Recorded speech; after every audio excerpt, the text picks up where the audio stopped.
Welcome back. With June here and summer just around the corner, it's time for another hiking adventure with our Alan Rose, only on News 5 at 4. Let's check back in with Alan. He's live in Woodland Park this afternoon to tell us all about how he learned about his latest adventure. Hey there, Alan.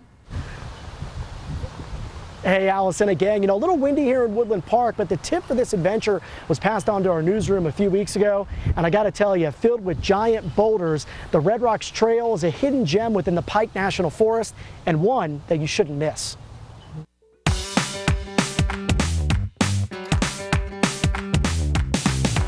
Located off of Highway 67, only 4 miles north of Woodland Park, is the Red Rocks Trail. We're here in search of rare geological formations similar to Garden of the Gods. The entry point for our latest adventure is the Red Rocks Group Campground. From the parking lot, our hike takes us east through gorgeous aspen groves and towering pine trees. Even though we're expecting a short hike, we're ready for whatever Mother Nature throws at us.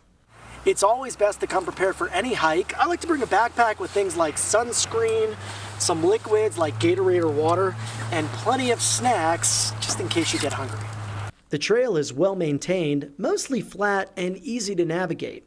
Our hike to the Red Rocks is around 1/4 mile, and before we know it, we made it. These red rock formations behind me resemble a mini Garden of the Gods. The large boulders lie almost hidden within the heavily forested area. Numerous trails weave around, between, and through the giant rock formations. Exploring these red rocks is really cool. This path almost cuts through to the other side. I personally enjoy exploring all of the nooks and crannies on this hike, even doing some light scrambling on top of the rocks. Each formation we see, even more beautiful than the next. On your hike, you'll see lots of cool formations like this. Massive boulders extend for several hundred yards in a near straight line. After we reach the last of them, we rejoin the main trail and work our way back through the forest.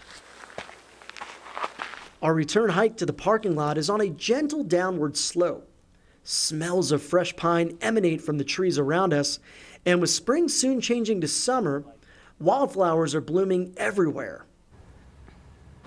Just incredible. You can almost hear a pin drop there in that video, Alan. I bet that was just an incredible hike to go on there. Now, a couple of things you mentioned in that story, you want to make sure you bring the sunscreen, water, snacks, of course, leave no trace as well. What other expert advice you have for us? Since it is obviously summer and there's a lot of hot weather heading our way, my advice is to not hike generally between the hours of 11 a.m. and 4 p.m., especially during a heat wave. And I mentioned this earlier in the newscast. Know your body. Don't overexert yourself. Take frequent breaks and seek out that shade underneath a nice tree, blocking out the sun whenever you can. Now, before I toss it back to studio, we want to hear from you. Email me with your favorite hike in the area at alan.rose@KOAA.com. Always watching out for you, Southern Colorado. Meteorologist Alan Rose, News 5.